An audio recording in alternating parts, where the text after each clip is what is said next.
Bom, então essa primeira parte da aula, né, de hoje, ela vai mais para apresentar sobre os conceitos da blockchain, onde é que ela é usada hoje em dia, como é que ela pode ser usada, e também tem um pouco de prática, assim, eu vou demonstrar, né, como é que ela funciona.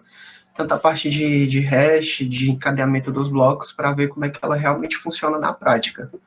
E aí, na sexta-feira, a gente tem uma primeira prática, que seria o setup do nosso ambiente. A gente já instala uma blockchain, já vê um funcionamento básico dela, e na outra semana a gente vai trabalhar com contratos inteligentes, que é uma tecnologia que foi implementada junto com a Ethereum, que é a blockchain que a gente vai utilizar. Que a gente pode fazer com que a blockchain seja autoprogramável, que é por conta desse contrato inteligente que eu consigo fazer o que eu faço na minha pesquisa. Porque a blockchain, por padrão, ela vai só encadeando, ela não é autoprogramável. Bom, aqui entendendo que é blockchain. A primeira parte, né, para entender como é que funciona a blockchain, é a gente entender lá a parte de sistema distribuído. Então aqui tem essa primeira, tem a rede centralizada, que aí é onde a gente concentra tudo num único ponto, como por exemplo um sistema de banco, onde o banco é uma instituição em que a gente confia. Né? Então a gente sabe que ela vai manter ali um histórico, a gente sabe que quando enviar uma transação para ela, ela vai conseguir responder. Então a gente centraliza todo o poder naquele único ponto. E aí ele tem alguns pontos negativos, como foi o que foi o principal que eu abordei, que seria se esse ponto cai, todo o sistema vai cair junto, já que é um único ponto, né? Então ele se torna um ponto de falha. Enquanto que a rede distribuída, que é onde a blockchain vai entrar, os pontos eles são interconectados. Então, mesmo que um único ponto caia, a rede ela consegue se estabilizar a partir daquele único ponto que falhou, então ela refaz as conexões de modo que todo mundo tenha o conhecimento de todo mundo. E aí a blockchain, ela é nada mais que um encadeamento de blocos. E aí o que acontece? Dentro desses blocos, ele tem, para que ele seja enfileirado, ele sempre tem o conhecimento dele próprio e do bloco anterior. Então ele tem uma espécie de link, né, como se fosse um ID, que ele sempre aponta para o anterior. E com isso, os blocos sempre vão formando uma cadeia, passando para o anterior. Aí aqui, o que a figura quer dizer é que é o seguinte, quando você cria um novo bloco, o antigo, ele sempre se torna mais seguro, no fato de que cada novo bloco, ele sempre valida os blocos anteriores. Então, quanto mais antigo for um bloco, isso quer dizer que, por exemplo, esse primeiro bloco, ele foi validado 7 vezes. Isso quer dizer que a gente tem confiança de que ele realmente está ali, não tem nenhum problema com ele. Enquanto esse último bloco, quando ele foi adicionado, não que ele não seja seguro, mas ele ainda não foi validado nenhuma vez. Então, pode ser que tenha algum problema com ele aí e a gente não sabe. Então, seria o próximo bloco que vai vir e aí já começa a tornar esse bloco mais confiável. Né? Então, quando for adicionar um novo bloco, que ele vai ter que linkar para o anterior, a gente vai saber que esse bloco aí, ele faz parte da cadeia por conta da verificação, que sempre está sempre constante. Aqui, por exemplo, esse exemplo foi da blockchain. A blockchain ela tem um tempo de criação de bloco de 10 minutos. Inclusive, é um dos problemas da blockchain para transferência de dinheiro, que a gente não consegue fazer isso de forma mais dinâmica, como é hoje em dia com moedas fiduciárias, né? Você paga ali você vai almoçar, você paga o almoço, você dá o dinheiro na hora. Com a blockchain isso não acontece porque os blocos são criados só a cada 10 minutos. Então tem um tempo de pelo menos 10 minutos para que essa transação entre na rede. E aí, mais à frente a gente vai ver, existem outras moedas, todas com propósitos diferentes, e algumas delas elas vêm com o propósito de justamente diminuir esse tempo. A própria Ethereum, o tempo de mineração dela é de 15 segundos. Mesmo sendo tempo curto, algumas aplicações, né, podem ter algum problema, como aplicações em tempo real, em que a gente quer sempre o mais próximo possível do instantâneo. Então, 15 segundos, dependendo ainda da tua aplicação, é um pouco grande. Mas aí a gente vai ver, também na parte prática, que esse tempo ele pode ser alterado. A gente pode diminuir. E isso tudo vai depender do tipo de aplicação que tu tem. A quantidade de nós que vai ter dentro da rede, o quanto tu quer que seja difícil minerar um bloco, mas tudo isso dentro de uma rede privada, ela é gerenciável, né, configurável. Bom, a blockchain, ela é um protocolo de confiança digital, né? Então ela tem diversas aplicações, como por exemplo, o primeiro, que é o mais conhecido, é a transferência de dinheiro, né, que vem da blockchain, que é o mais famoso. Mas aí hoje em dia, várias aplicações, como por exemplo, eu, eu acho que a UFC não, mas eu já vi universidades aqui que no Brasil em que eles utilizam a blockchain para guardar o diploma de formando do pessoal. Então, sempre que tu coloca um diploma ali, ele está ficando de maneira digital, né? Então, eu não preciso carregar aquele papel para confirmar que eu me formei, que eu tenho um diploma. Então, ele está digital, ele é seguro, ele é verificável, né? Como aquele próprio hashzinho que o SIGA tem no final do histórico. E sempre que um novo diploma entra, ele valida aqueles diplomas antigos. Então já existe, eu acho que eu já vi o caso de pelo menos uma universidade aqui no Brasil que ela pelo menos começou a implementar esse sistema de blockchain para os diplomas. Mas aí além disso a gente pode ter certificados, todo aquele processo que a gente tinha com cartórios, que eles vão autenticar, né, a documentação, isso acaba, porque a blockchain ela já autentica, né, toda a informação. Então desde que tu coloca a informação lá dentro, ela já é autenticada. E aí isso acaba com problemas como grilagem, né? Que você forjava documentos, colocava grilo lá dentro da caixa para que ele tivesse um aspecto mais antigo para dar uma ideia de que aquele documento é antigo. Então isso acaba, porque como ele é público e é uma ferramenta segura, então tu acaba garantindo esses conceitos. Além disso, ele pode ser usado para sistemas de votação. Já teve um caso em Serra Leoa, e o dado dentro da blockchain é inalterável. Então, caso você tenha alguma informação, por exemplo, no meu caso lá da pesquisa, em que os dados que vão dentro da blockchain são os recursos da máquina, como memória, uso de CPU, esses dados estão constantemente alterando. E aí o que eu faço eu não altero, porque eu não consigo um bloco. Eu não altero aquela informação. Eu não digo que a máquina 1 tinha 5 de memória e agora tem 6. O que eu faço eu crio uma nova transação, eu acabo eventualmente criando um novo bloco, e aí com essa cadeia, inclusive, eu consigo ter uma ideia de tempo. Eu consigo plotar, né, alguma coisa aí, como é que o meu sistema se comportou ao longo do tempo. Mas eu não consigo alterar informações antigas, então sempre que eu quero adicionar uma nova informação, ela sempre vai ser uma nova transação que eventualmente vai virar um novo bloco. Porque o bloco, ele é um conjunto de transações. Não existe uma única transação dentro de um bloco. No caso da blockchain, como é pelo tempo, né? O Bitcoin são 10 minutos, então pode variar. Se eu tive mais transações dentro desses 10 minutos, vão ter mais transações dentro do bloco. Não é um valor fixo. Bom, e aí aqui alguns casos da onde a blockchain já foi implementada. Aí tem um caso mais comum, que seria a transferência, né, pagamentos internacionais. Então a ONU, ela tem um sistema, ela tem um programa para alimentação, né? Ela pega dinheiro, ela recebe doações e faz essa distribuição. Programa Alimentar Mundial. Ela distribui alimento, acho que em 50 países, uma coisa assim. E aí ela utiliza a blockchain justamente para receber essa transferência, essas doações, para que ela possa distribuir. Um segundo caso é seguro de carros autônomos. Então a Volkswagen e a Ford, elas já estão começando a produção de carros autônomos, e aí elas têm uma parceria com o MIT, e aí a ideia é que o carro autônomo ele já saia da fábrica com as informações dele dentro de uma blockchain. Então, independente de onde teu carro estiver, facilmente tu consegue informações sobre ele. Isso vai servir para o seguro, mas também pode servir, por exemplo, no caso de passar por um pedágio. Tu já tem informações do carro e aí, por exemplo, tu pode ter uma carteira já atrelada ao teu carro.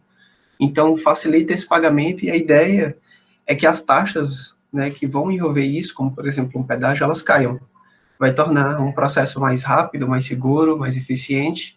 Então, a ideia é que isso, né, também vai tornar o processo todo mais barato. E a gente tem os casos de eleições, como foi em Serra Leoa. já que a blockchain ela é um processo público e seguro, então a gente consegue fazer com que a blockchain seja utilizada para eleições. Só que isso não foi ainda amplamente, né, utilizado, já que as eleições aí têm diversos problemas, né, de casos de fraudamento e tudo mais, e aí é um problema tanto no sistema em papel quanto eletrônico, mas o distrito tem um distrito em Serra Leoa que ele já adotou isso. E aí, como é uma cadeia de blocos, é sempre vai do final para o começo fazendo a contagem, né? Então você tem ali os votos computados em blocos e aí depois você só faz a contagem total. E aí com isso você garante que o voto é realmente um por pessoa e que ele não pode ser alterado, né? Mesmo que alguém tenha votado em X, você depois não pode pegar isso e manipular dizendo que foi em Y. Então a blockchain ela segura isso, já que ela é inalterável. E aí também tem um sistema de compartilhamento de energia. Tem uma empresa em Nova York que aí o sistema deles é, digamos assim, compartilhamento pessoal. Então você tem ali a sua casa e aí você utiliza energia solar, por exemplo. E aí eles têm um aplicativo, eles criaram um aplicativo, aí eles trabalham em cima de contratos inteligentes, em que as pessoas ao teu redor, elas têm conhecimento de que tu produz energia sustentável e tu pode vender parte dessa energia, e aí eles também, não é só a blockchain, né, então envolve muito mais tecnologia de transferência de energia e tudo mais, e aí tu consegue vender frações dessa tua energia, seja porque vai sobrar ou porque, né, tu quer compartilhar e quer dividir, ter um ganho, né, monetário com isso. E aí é um sistema de compartilhamento ali entre a vizinhança.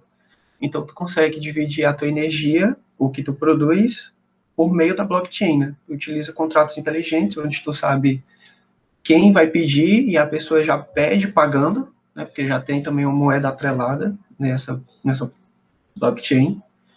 Então, tu consegue fazer esse compartilhamento já de maneira rápida e segura. E aqui, o caso mais simples seria a transferência de dinheiro, né? Independente de onde você queira transferir, digamos que você esteja nos Estados Unidos, na Austrália, você quer dividir um dinheiro para o Brasil. O que acontece? Como o sistema monetário ele é centralizado, você tem que pagar diversas taxas por diversos órgãos que vão aparecendo no meio do caminho. Então, muitas vezes, né, quem já teve que fazer algum tipo de transferência internacional, sabe que facilmente essa taxa atinge 200, 300 reais para uma transferência de 500 reais que tu vai fazer. Várias vezes nem vale a pena transferir esse dinheiro por conta da taxa, que vai ser praticamente igual ao valor que tu está transferindo. Então, o Bitcoin, né, que surgiu em 2008, ele tem a ideia de fazer essa transferência de forma mais direta. Isso não quer dizer que o Bitcoin ele não tenha taxas. Você paga taxa, é uma taxa pequena, mas essa taxa é muito mais inferior do que o que tu pagaria dentro do sistema bancário. E essa ideia dele de tu pagar uma taxa é para tu manter a rede. Que a gente vai ver mais na frente que a gente trabalha com a blockchain, são máquinas reais, né? Muitas vezes são pessoas mesmo, não são empresas que montam máquinas, que elas deixam seus computadores trabalhando para a blockchain. Então, tu tem que dar algum tipo de incentivo, porque, querendo ou não, manter um computador funcionando tem um gasto direto de energia, que acaba se tornando um gasto direto, né, de moeda, de dinheiro mesmo. Então, tu tem que dar algum tipo de incentivo para manter esses computadores funcionando. Porque se a pessoa só tivesse gasto, ela desliga a máquina dela e cada vez menos a gente tem poder computacional dentro da blockchain. Como é que seria na prática? Eu não sei se vocês estão vendo, aqui no canto sempre tem as fontes. Essa daqui é uma fonte interessante para vocês clicarem depois, porque todos esses prints que eu vou mostrar, vocês podem brincar um pouco com eles. Então vocês podem lá digitar e ver como é que vai acontecendo. Mas talvez seja mais fácil, né, de vocês entenderem na prática mesmo. Então, qual é a ideia? Primeiro, antes de apresentar a ideia de um bloco, é importante a gente apresentar a ideia de um hash. O hash é como se você transformasse qualquer informação, independente do tamanho dela, independente do tipo de informação que você está enviando, você sempre vai pegar aquela informação e aí, vamos dizer, vai passar por uma função e essa função vai te cuspir uma string de tamanho fixo. Então, ela sempre vai pegar aqueles teus dados e me dar, a transformação dela vai ser uma string, digamos, de tamanho 20. E aí, por exemplo, aqui vocês podem ver que o hash começava E3B0, e aí quando eu coloquei a palavra redes, o hash por inteiro já mudou. A gente já pode ver aqui pelo começo que ele virou 7B17. E aí, é esse hash, já que ele vai concentrar, digamos, ele vai transformar toda a informação do teu bloco em uma única informação. Então, é essa tecnologia que a gente vai utilizar para linkar os blocos anteriores. Então, é uma espécie, né, de rastreio que a gente vai utilizar quando for trabalhar com blocos. Como, por exemplo, aqui. Aqui, quando a gente trabalha com a parte de bloco, a gente já tem informações extras que não tinha quando a gente só transformava o hash. Mas aí o hash ele pega todas essas informações e continua cuspindo só uma string. Por exemplo, aqui a gente tem informação de bloco, que aqui é só para informação mesmo de que é algo sequencial, e tem esse nonce, além dos dados. Esse nonce, ele é o que é comum a gente escutar que na blockchain você faz o seu computador trabalhar, né, para a blockchain. O que acontece de maneira bem crua, esse nonce aqui na blockchain, no Bitcoin, não é bem isso que funciona, né? Mas tem esse nonce lá, meio que uma abstração disso. O que acontece? Aqui nesse caso, a pessoa lá que implementou, ela me disse que um bloco seguro é sempre um bloco, né, um bloco validado, como se fosse lá no cartório, é sempre um bloco que começa com 4 zeros. E aí, quanto mais seguro tu quiser tornar esse bloco, mais zeros tu vai adicionando na frente. Por quê? Quando tu coloca um dado, vocês viram que modifica essa string. Só que para mim garantir que essa string vai ter esses 4 zeros na frente, eu tenho que modificar mais alguma coisa. Só o dado, ele não é o suficiente, porque ele sempre vai me trazer a mesma string. E aí que entra o nonce. Esse dado, ele é um valor numérico, ele é, digamos assim, autoincrementável, então ele vai começar ali com 0, e toda vez que tu aumentar, esse hash vai mudar. Então, por exemplo, quando eu alterei aqui só redes, né, todo o resto está igual, eu alterei a palavra redes, é que o hash mudou, eu perdi aqueles 4 zeros. Então, dentro dessa blockchain, eu sei que esse bloco, ele não é seguro, ele não foi validado pela rede, ele não foi minerado. E aí, é aí que entra o nonce. O minerador, ele vai pegar essa informação, bloco número 1, e o dado é redes, e vai começar com nonce igual a 1. E aí ele vai testar. Ele aplica o hash em cima dessa informação. Se o hash não começar com 4 zeros, quer dizer que o valor não é 1, é 2. Aí ele fica fazendo esse teste até achar a informação que bata essa informação. Então, por exemplo, aqui, para validar o bloco número 1, em que os dados é redes, ele teve que fazer esse processo 18.689 vezes. E aí a gente garantiu que o hash é 000. E aí, esse sistema ele é eficiente no processo de mineração porque ele é difícil de encontrar esse valor. Eu tentei 18.689 vezes, mas ele é fácil de ser validado. Então, num sistema de mineração em que está todo mundo competindo para verificar esse bloco, no momento que uma máquina descobre que é 18.689, ele informa para o resto da rede. Encontrei e o nonce é X. E aí todos os outros computadores, já que é um sistema distribuído, né, todo mundo vai ter esse conhecimento e aí o resto da rede vai validar. Então o restante da rede vai pegar esse valor e vai jogar dentro do bloco. Instantaneamente eles vão ver que o hash realmente bate com os 4 zeros no começo. Então esse sistema ele é eficiente por isso, porque ele impõe uma certa dificuldade para você encontrar o valor correto do bloco, o que permite com que a blockchain seja cada vez mais segura e de fácil validação. Então você não tem que repassar por esse processo enorme sempre que quiser validar o bloco. E aí é aí que entra os mineradores e a dificuldade. Então, essa dificuldade, ela provém justamente da quantidade de zeros que eu quero colocar no começo. Pode não ser zeros também, pode ser um outro valor, né? Isso, se tu for construir tua blockchain do zero mesmo, que isso quem define é tu. E aí, no caso, é só uma checagem que tu faz. Aplica o hash, se o começo for o que tu quer, ok, então é o valor correto. Se não for, tu vai incrementando esse processo até dar certo.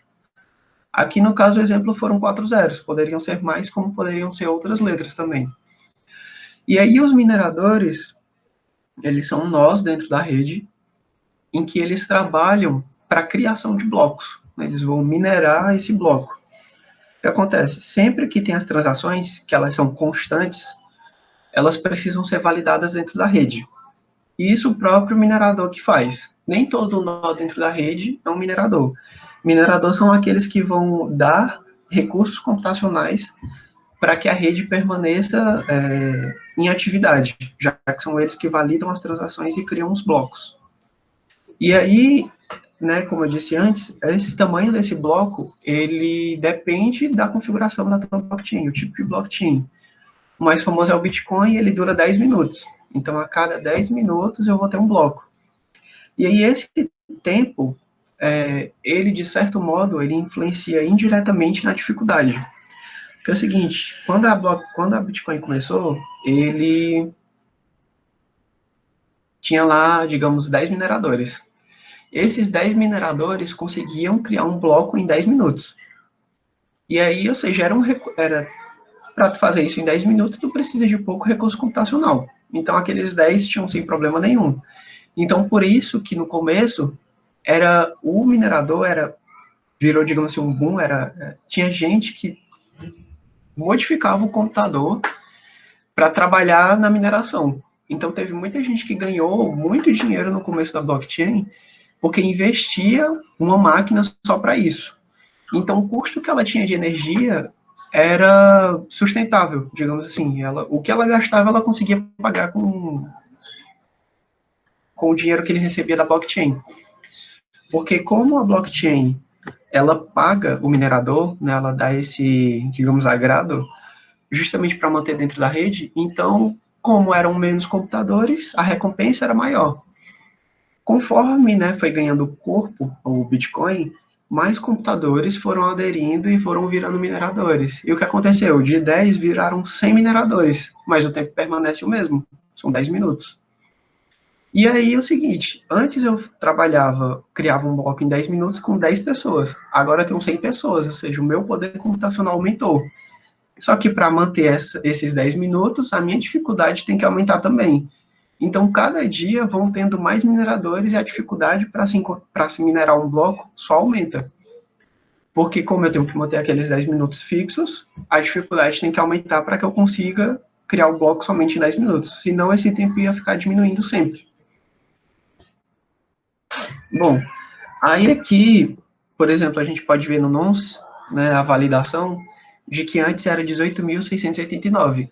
Só em mudar um único dígito, né, eu coloquei 1 logo antes, já mudou todo o hash. E aqui no começo ele nem zero tem. Antes tinham 4 zeros, agora eu não tenho nenhum. Então é por isso que é fácil validar. Então você só coloca o número ali e já tem a resposta correta. E aí quando a gente coloca isso em blocos, aliás, aqui era um bloco. Quando a gente coloca em cadeias, que aí é onde a gente começa a ter o corpo de um blockchain, a gente começa a ver que o número de bloco, né, ele realmente é sequencial. Então ele começou ali com 1, foi 2, 3. E cada bloco desse, ele tem o campo dele de dados e tem o campo dele de nonce. Por mais que aqui nesse exemplo todo mundo esteja zerado, vocês podem ver que o hash de todos eles é diferente, porque o campo agora tem mais um campo para o hash ser criado. Então aqui eu tenho o anterior, que é justamente para poder criar essa cadeia. Como aqui esse é o primeiro, o anterior é tudo zero. Então ele pegou essa informação de número de bloco, dados, e o bloco anterior, que aqui no caso era tudo zero, e ficou variando o nonce até ter aqueles 4 zeros iniciais. Então, nesse primeiro caso, ficou 11.316. Aí ele pegou esse hash, e na hora que foi criado um novo bloco, esse novo bloco pega esse valor.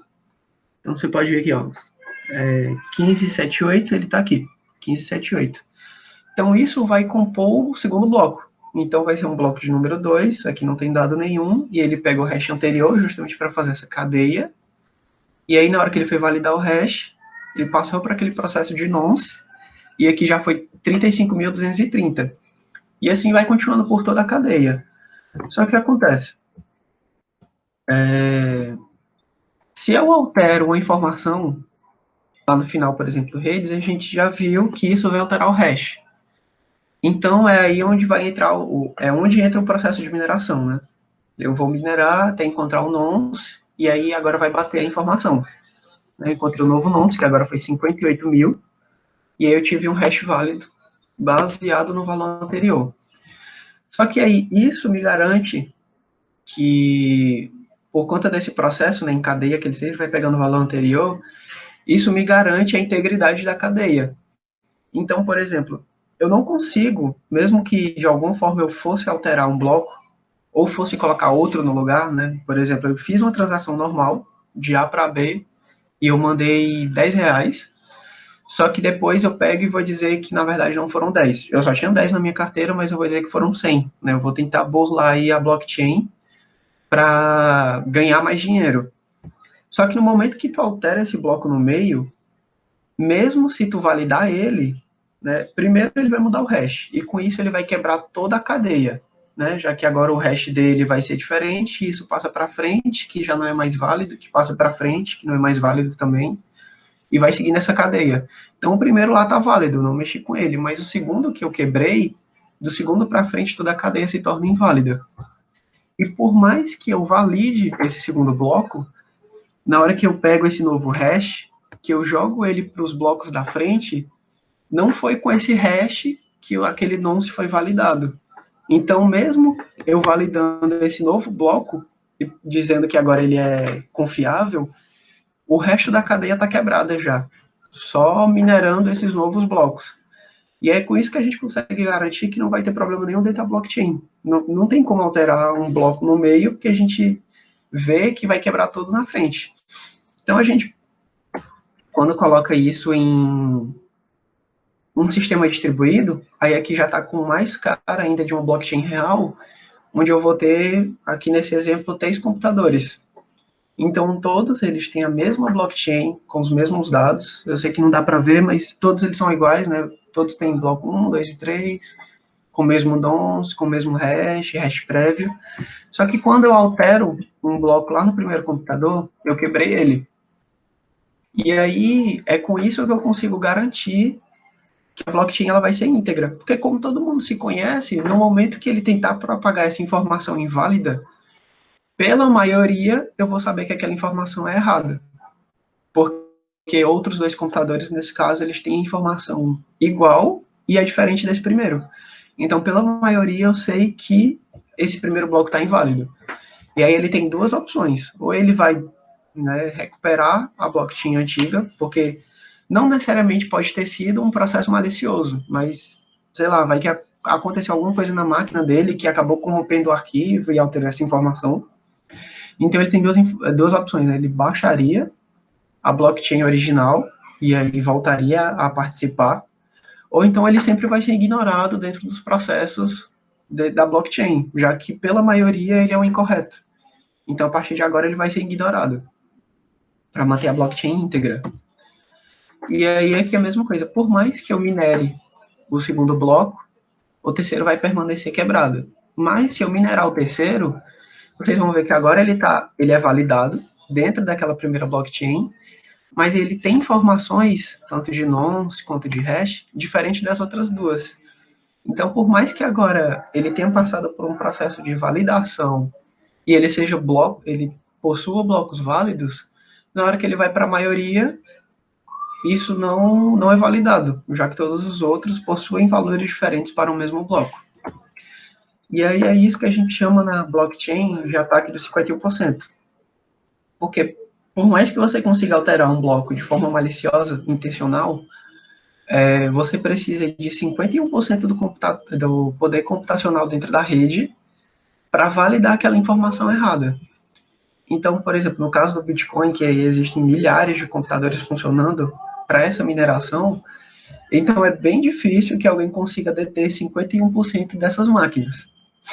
E aí existem processos de consenso que aí você pode mudar, né, como sua rede funciona, porque a blockchain, o Bitcoin, ele funciona, o processo de consenso dele, porque como aqui a gente trabalha com maioria, então a maioria tem que entrar em um consenso. Então existe dentro das blockchains vários tipos de consenso que você pode utilizar.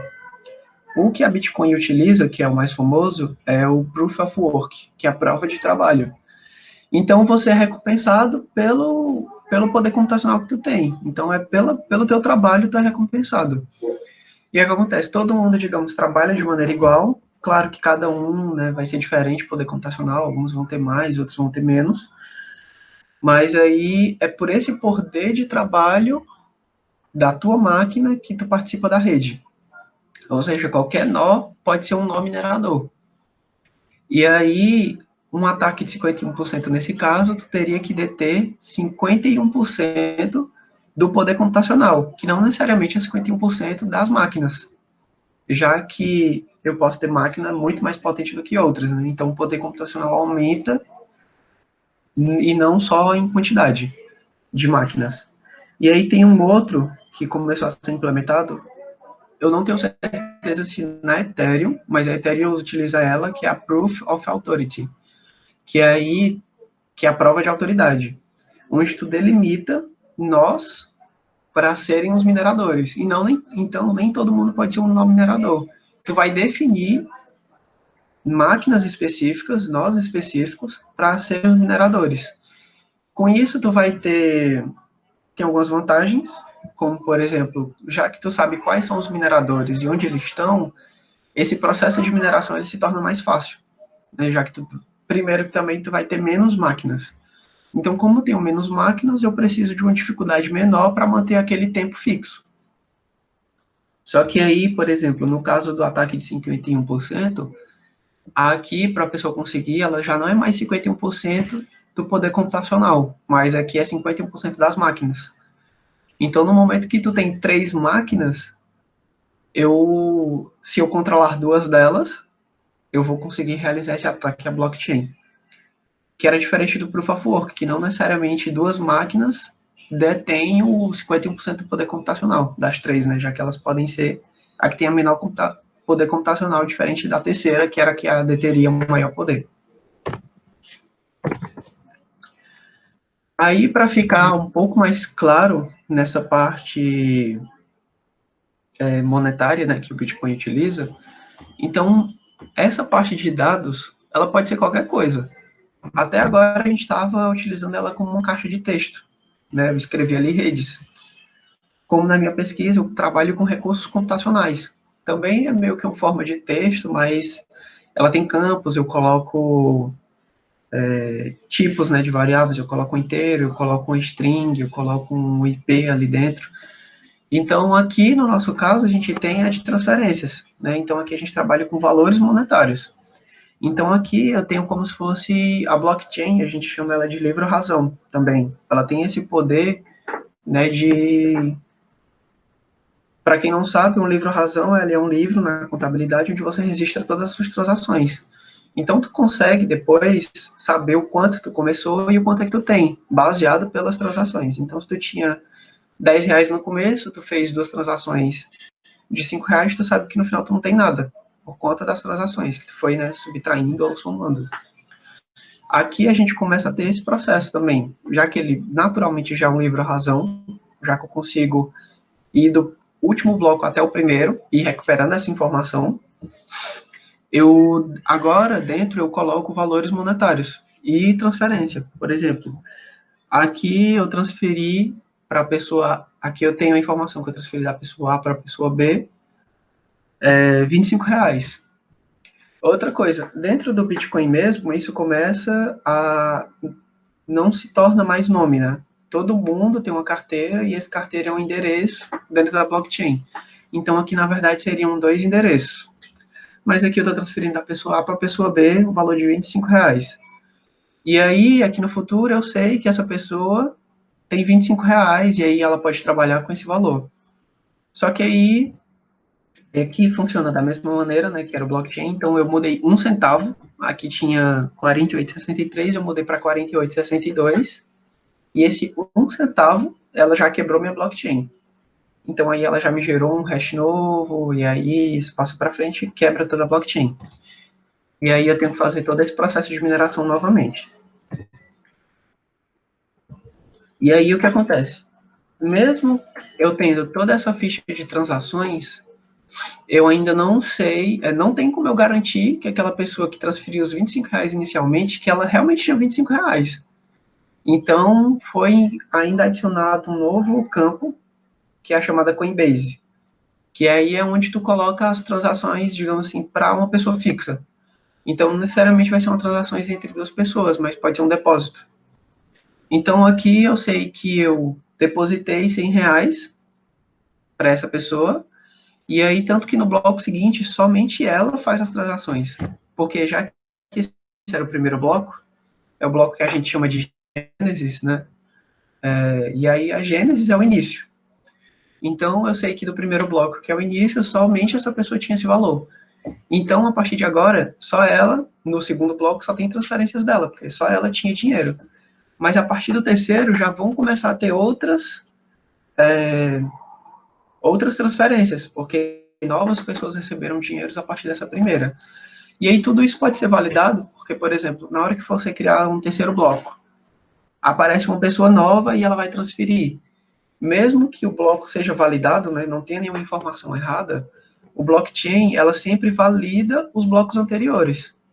Por isso que vai se tornando também um processo mais demorado e mais seguro, né? Já que os blocos antigos eles vão sendo validados sempre. Então, quanto mais antigo, mais íntegro eu sei que ele está. Então, quando eu adiciono um novo bloco, por mais que essa pessoa que colocou um novo valor ela não tivesse e fique tudo certinho, na hora que a blockchain ela vai começar a validar os blocos anteriores, na hora que ela chegar na Gênesis, ela viu que aquela pessoa não tinha dinheiro nenhum. Então, essa transação é descartada. E aí, por mais que fosse um bloco válido, dentro da aplicação, né, ela não é como se fosse um banco de dados, no banco de dados ela não tinha o valor. Então, a transação é descartada. Bom, aí com esse boom que teve a Bitcoin, né, uma moeda que não passa por nenhum meio bancário, e aí você pode fazer transações de certa forma anônima, né, já que você não bota seu nome e seu CPF ali, é só um endereço. Mas como ele tem esse livro razão, isso não impede dele ser rastreável, né?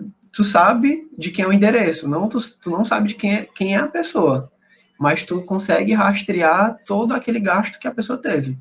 Tu sabe que ela botou tanto, ela sabe que ela botou, sei lá, R$ 100 na conta dela, tu sabe que ela transferiu esses R$ 100 para outros 3 endereços, e esses 3 endereços eles já receberam dinheiro anteriormente. Então, existem sites que eles fazem esse trabalho de livre razão.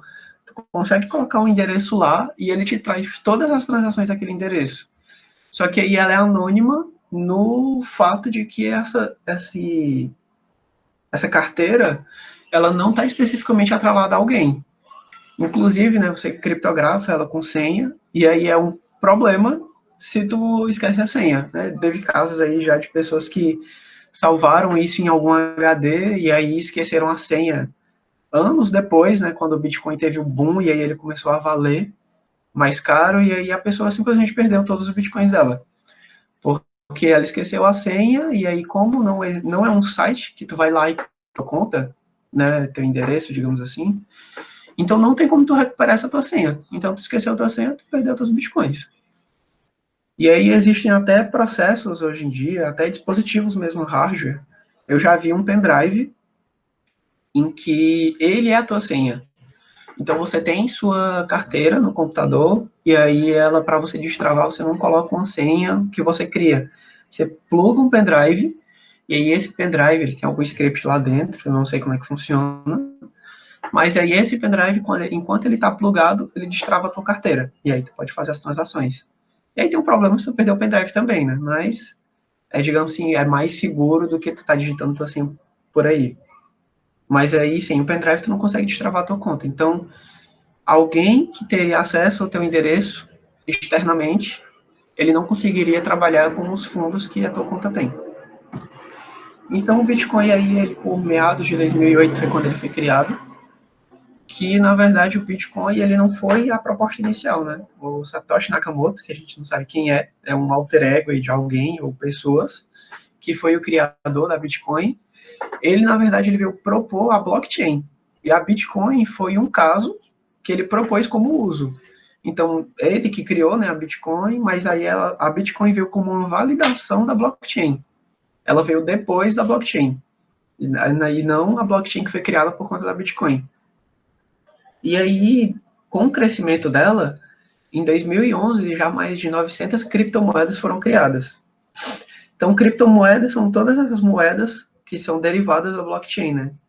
E aí, outro nome que a gente dá para isso é altcoin. Já que a primeira moeda, a primeira criptomoeda a ser criada foi a Bitcoin, todas as outras são alternativas a ela. Então, são altcoins. Só que essas novas criptomoedas, elas vieram com novas propostas.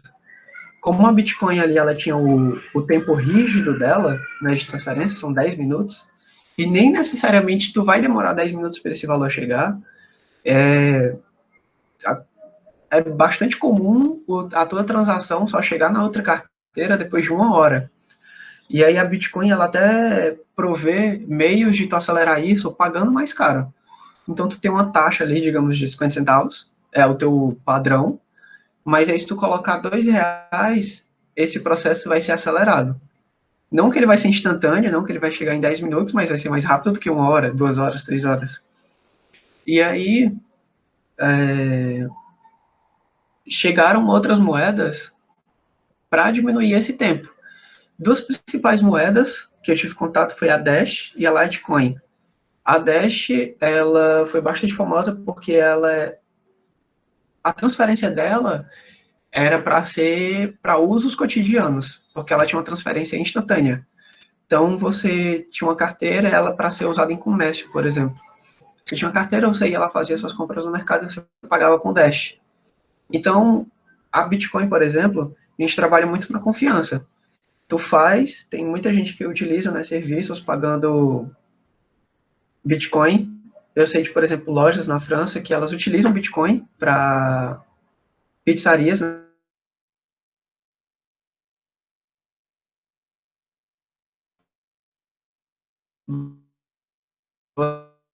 Você paga a sua pizza, chega lá com o QR Code dele, chama Bitcoin para tornar mais fácil a transferência. Então ele chega com aquele QR Code, tu lê, e aí tu paga, e aí tu confia que esse valor vai chegar. Mas aí não é instantâneo, tu não vê ele na carteira, tu não viu a transferência daqueles, sei lá, 10 euros na hora. Ele em algum momento vai chegar. E aí o Dash, ele veio para diminuir esse tempo de espera. Então era instantâneo, tu fazia a transferência e ele já estava na outra carteira. E aí ele começou a ser utilizado. Eu sei de loja em Tapipoca, aqui, que chegou a usar. Não sei como é que está hoje em dia, porque isso foi no boom da Dash. Tem cerca de 3 anos. Então eu não sei se, né, essa loja continua utilizando a Dash para recebimento de pagamento. Mas aí a Dash e a Litecoin, elas vieram com essa ideia, né, de diminuir esse tempo de transferência, de tornar algo mais do cotidiano. A Monero foi uma moeda que surgiu depois de alguns problemas, né, que houveram utilizando o Bitcoin, dentro da Deep Web. Né? É comum você escutar de que a Bitcoin é uma moeda utilizada dentro da Deep Web, né, porque ela fornece esse status anônimo. Então, existe, se eu não me engano, ainda existe, da última vez que eu vi, a Silk Road, que é uma espécie de mercado negro dentro da Deep Web. Então, a Silk Road era onde tu vendia ali, era comum tu ter serviços, né, de assassinos de aluguel, como também venda de órgãos e venda de várias outras coisas. Então, era um mercado livre dentro da Deep Web. E aí, até então, se utilizava o Bitcoin, que aí era uma moeda que ninguém sabia de quem era. Então tinha essa transferência, você fazia o pagamento, você combinava algum jeito de receber o seu produto, né? Aí vai das pessoas, Imagino eu que, já que a pessoa teve toda a preocupação de se tornar anônima dentro da internet, ela não ia passar o endereço dela, né, físico. Mas aí, o que foi que aconteceu? Eu não sei se vocês souberam, teve uma grande operação durante muitos anos do FBI dentro da Deep Web. Ainda rola, né? Mas especificamente dentro da Silk Road. Porque teve um cara super famoso, um mercador aí, que ele vendia diversos serviços. Era ele que basicamente controlava a Silk Road. E aí conseguiram, né, achar esse cara. E aí, justamente por conta dessas transferências, desse livro razão que a Bitcoin tem. Por mais que tu não saiba quem é a pessoa, o FBI deu um jeito aí de rastrear ele. Eu não sei se foi algum vacilo que ele teve no momento de depósito, né, desse dinheiro, ou talvez alguma transferência que ele possa ter feito para alguém fisicamente que ele conhecia. Não sei, eu sei que o FBI conseguiu rastrear ele. Então aí ele foi preso, deu um boom grande na internet desse cara sendo preso. E aí, com isso, foi criada uma moeda chamada Monero. E aí, a Monero, a preocupação principal dela, diferente da Dash, que é ser instantânea, a Monero, a ideia dela é se tornar irrastreável. Então, o trabalho dela é basicamente embaralhar todas as transações, de forma que tu não consiga ser rastreável. Então, eu não fui a fundo na Monero, ela deve ter um livro-razão, né, já que é uma blockchain, mas aí deve ser impossível de tu chegar de uma transação para o começo, né, já que o trabalho dela é tornar que a pessoa não seja rastreável. Então, esse é o principal uso da Monero, que aí deve ter sido largamente adaptada, utilizada depois do problema que teve na Silk Road. E aí uma outra criptomoeda, vocês podem ver que todas elas, até agora, elas tiveram o mesmo propósito, né, que foi transferência de dinheiro, mas aí uma optou por ser mais rápida, a outra optou por trabalhar mais na parte do anonimato. E aí tem a Grinchcoin, que aí é uma moeda que não tem nada a ver com isso. Ela vem com a ideia de dar suporte a máquinas, a projetos científicos. Então, ela utiliza de um sistema chamado BOINC, que seria um processamento distribuído. Eu não sei se vocês chegaram a ouvir falar na época desse SETI at Home, o que foi esse projeto? Acho que por volta dos anos 2000, algum instituto aí, ele queria saber se existia vida extraterrestre. Só que, como é que ele fazia isso? Ele pegava sons do espaço e ele fazia análise. Só que esse é um processamento que exige muito da máquina deles. E aí, qual foi a ideia que eles tiveram? Bom, como a gente não tem esse processamento para trabalhar, fazer essa análise, né, o tempo todo do espaço, porque eram análises 24 horas. Então, todo som que tinha dentro do espaço, eles faziam uma análise justamente para saber se tinha vida extraterrestre. E aí, qual foi a ideia deles? Bom, como a gente não tem esse processamento com a gente, vamos pedir para que outras pessoas façam isso pela gente. Então, eles criaram um descanso de tela. Então, sempre que tu não estava no computador, era bastante comum antigamente tu colocar um descanso de tela, que ele ficava ali fazendo alguma coisa na tua tela, enquanto tu não estava usando o computador. Então, acho que o Windows 95, tu tinha os pipes, né, os canos que ficavam atravessando a tua tela, formando várias coisas aleatórias. Então, o SETI at Home, ele se aproveitou disso, e aí ele utilizava esse descanso de tela, né, ele dizia isso tudo era às claras, ó, a gente está analisando áudios, a gente quer saber se tem vida extraterrestre, e se tu instalar o nosso descanso de tela, sempre que tu não estiver utilizando o teu computador, tu vai estar fornecendo poder computacional para a gente trabalhar com isso. Então, sempre que o teu computador estava em descanso, ele aproveitava, né, que tu não estava fazendo nada, aproveitava o teu uso em stand-by para poder trabalhar essa informação para ele. Então, esse foi o grande projeto. Então, aí, o que se sabe, eu acho que o SETI at Home ele foi descontinuado, né, não teve respostas, eles não conseguiram analisar aí os áudios e descobrir se tinha realmente vida extraterrestre. Mas, a partir dessa tecnologia, a Grinchcoin veio aproveitar dela.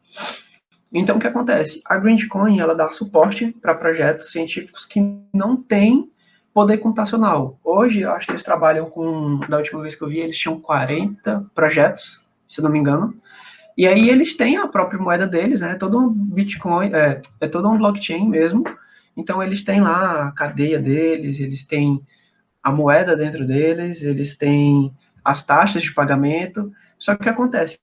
Os nós mineradores, eles utilizam só parte do processamento deles para manter a blockchain.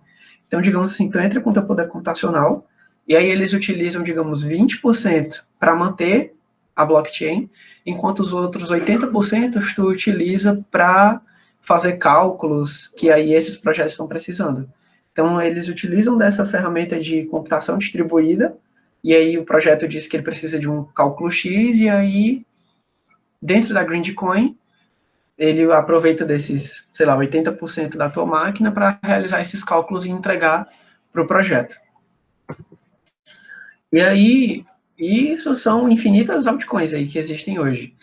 Mas aí, em 2016, veio uma nova geração de blockchain. Então, a IOTA, né, deu o pontapé inicial aí, tornando a blockchain mais leve, precisando de menos computação. E aí, a ideia dela, justamente por ela ser mais leve e menos computação, é que ela fosse utilizada dentro de ambientes IoT, né, de internet das coisas. Já que os dispositivos que a gente tem, os end devices, né, os que estão mais na ponta, os sensores, etc., eles carecem, né, de poder computacional. Então, quanto mais leve for, né, quanto menos precisar de um poder computacional, melhor para IoT. Porque o que é bastante comum hoje em dia, quando tu utiliza alguma blockchain para sensores, pelo que eu pesquisei, o sensor ele não participa da blockchain. Existem os concentradores, né, os gateways ali que vão receber a informação dos sensores para trabalhar com essa informação e talvez ou trabalhe ali mesmo no ambiente de nuvem ou no ambiente de névoa ou joga para a nuvem. Mas aí, quando esse dado vem do sensor para o gateway armazena essas informações na blockchain, já que o gateway ali já é um computador, né? Ele tem um poder computacional melhor. Provavelmente vai ser um Raspberry, alguma coisa assim, que já tem um sistema, então é mais fácil de trabalhar com blockchain dentro dele. E não o próprio sensor. Então a ideia da IOTA é justamente distribuir a blockchain aí para todo mundo. E ela não tem taxas, né? Diferente do Bitcoin, que aí cobra uma pequena taxa, todas as outras cobram uma pequena taxa, até porque é o seguinte, como eu tinha falado, o minerador, ele fornece poder de trabalho, e aí a recompensa dele é quando ele encontra um bloco, a rede dá uma parte de Bitcoin, né, porque o Bitcoin, diferente das moedas que a gente tem, o menor que a gente consegue dividir hoje em dia é 5 centavos, digamos assim. Vamos dizer 1 centavo. Mas aí tu não consegue ter 0,01 de centavos, né? Então, isso é diferente na blockchain, que aí essas criptomoedas elas conseguem ser bem mais fracionadas. Então, tu recebe aí uma fração como pagamento por ter minerado aquele bloco. E aí a Bitcoin, ela já foi criada com um fim. Eu não lembro agora do valor correto, mas quando chega ela vai ter um valor final, digamos, 500 Bitcoins. Quando forem mineradas 500 bitcoins, ela vai parar de produzir. Então, tudo que a gente vai ter vão ser 500 bitcoins circulando por todo o mundo, né, por dentro da rede Bitcoin. Só que é o seguinte, como eu não vou ter mais bitcoins para receber, ia acontecer que os mineradores iam parar de trabalhar, já que boa parte, se não todos, estão trabalhando ali pela recompensa. Então, quando não tivesse mais minerador, a blockchain ia morrer, né? Porque eu não ia ter mais ninguém para validar as transações. Então, a Bitcoin, ela pede uma pequena taxa justamente para agora isso não é necessário, né? Mas no futuro vai acabar os Bitcoins e aí vão ser com essas taxas que elas vão ser usadas para pagar o, os mineradores. A IOTA, eu não sei bem qual vai ser o processo dela, né? Eu não sei se ela tem uma limitação de moedas, eu não sei como é que ela recompensa os mineradores dela. Mas imagino eu de que como é para trabalhos IoT, provavelmente vão ser projetos privados, né? Então não tem bem essa preocupação de estar pagando alguém de fora para trabalhar para ti. Então imagino que aí seja a recompensa dela, né? Já que não tem taxa, já que é tudo meu, então não tem por que ter taxa. E aí, mais ou menos na mesma época, na verdade, talvez um pouco antes, eu lembro de em 2015 já está começando a escutar da Ethereum. A Ethereum, ela veio aí nessa nova geração de blockchains, só que aí ela tem o diferencial dela é ainda maior, porque aí ela trabalha com contratos inteligentes. Que aí tudo que a gente escutou até agora é que a blockchain é um livre-razão. Você vai colocando dados ali dentro e aí depois você consegue recuperar esses dados. É como se fosse um grande banco de dados. E aí a Ethereum, ela veio com esses smart contracts justamente para deixar a blockchain mais maleável, digamos assim. Então, tu consegue colocar como se fosse uma espécie de código dentro da blockchain, em que esse código vai viver para sempre.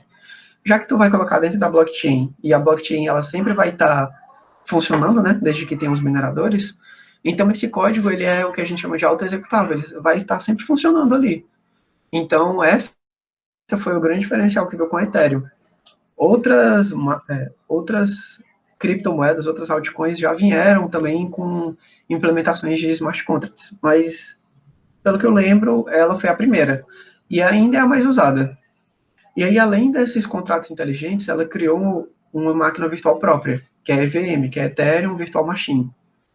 E aí, com essa máquina virtual que ela coloca dentro da blockchain, ela permite com que tu consiga distribuir sistemas. Então, que aí é o que ela vai chamar de Internet 3. Né? A gente vê uns pacotes dentro da Ethereum chamada Web 3. Porque aí agora tu não tem mais um site num cliente. Existem algumas abstrações hoje em sistemas web que a gente consegue, né, replicar o mesmo sistema, fazer uma espécie de distribuição, mas ainda assim ele é cliente-servidor. Né? Ele é... Se tu derrubar aquele servidor, tu não vai ter o site, não vai continuar funcionando. E aí a ideia da máquina virtual da Ethereum foi justamente essa. A gente vai ter uma espécie de P2P, né? Todo um torrent aí, onde todo mundo vai ter fragmento ali do site. Então esse site sempre vai permanecer online e de forma distribuída. Então existem já, eu não cheguei a procurar, mas eu já vi que tem projetos de redes sociais utilizando dessa Web3 e tudo mais. E aí os contratos inteligentes, que aí essa tudo agora era mais para a gente entender como é que funciona a blockchain e é justamente onde a gente vai utilizar nessa primeira prática de sexta. E aí os contratos inteligentes é o nosso ponto final. É o que a gente vai trabalhar na quarta-feira, né, da próxima semana. E aí é justamente a criação desses códigos, né? A gente vai ver aqui mais ou menos ter uma ideia de como é que eles funcionam. Que aí é onde a gente vai começar a programar a blockchain mesmo. Vai sair daquela coisa rígida onde a gente só faz transferências e consegue, né, ter toda aquela validação em cadeia em blocos e tudo mais. Então, o contrato inteligente, ele primeiro vem voltando assim para o mundo real. Um contrato, ele é alguma coisa ali que você assina para garantir um direito. Então, normalmente, um contrato ele tem duas vias, né? Você, quando vai numa empresa, digamos assim, você contrata um serviço, você faz um contrato, e aí fica uma via para ti e uma via para o contratante. Fica um contratante e um contratado. Então, ali naquele contrato, ele vai dizer, vamos dizer assim, tu está contratando um serviço de um site, de desenvolvimento web. Então, naquele contrato, ele provavelmente vai dizer em quanto tempo aquele site vai ser desenvolvido, vai dizer quais são as tecnologias que vai ser utilizada, vai dizer quais são as funcionalidades que vai ter dentro daquele projeto, né, dentro do site. E aí, esse contrato, que foi assinado pelo contratante, pelo contratado, ele vai dizer, ó, o contratado vai dizer, a gente vai entregar isso nesse tempo. E o contratante tem, através do contrato, uma garantia de que isso realmente vai acontecer. Então, se tiver algum problema, o contrato ali é a maneira dele garantir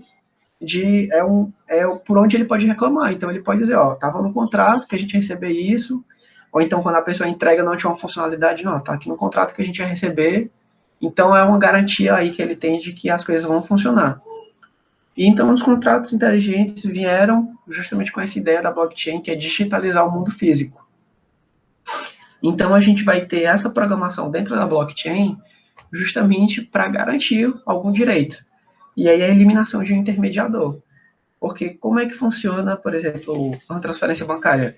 Tu tem o teu dinheiro na tua conta e aí tu quer transferir para uma outra pessoa.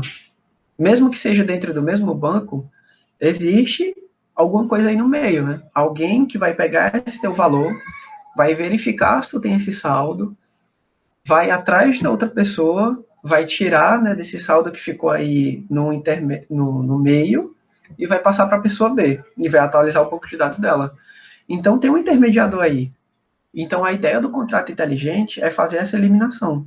Então quando tu vai dizer que tu vai transferir para A para B, tu passa pelo contrato, e o contrato aí que é auto-executável não necessariamente vai entrar dentro dele, mas ele sempre está executando dentro da blockchain, então ele vai saber que tu vai passar de A para B, e aí ele já faz essa verificação que um banco faria, sem ter que passar pelo meio, né? Então, sempre que tem alguma coisa no meio, tu aumenta aí é um processo a mais. Então, no caso do banco, tu paga uma taxa, tem ali uma burocracia, tem uma demora maior. Então, o contrato inteligente ele vem para tentar eliminar esse meio, para acelerar e assegurar algumas coisas dentro da blockchain.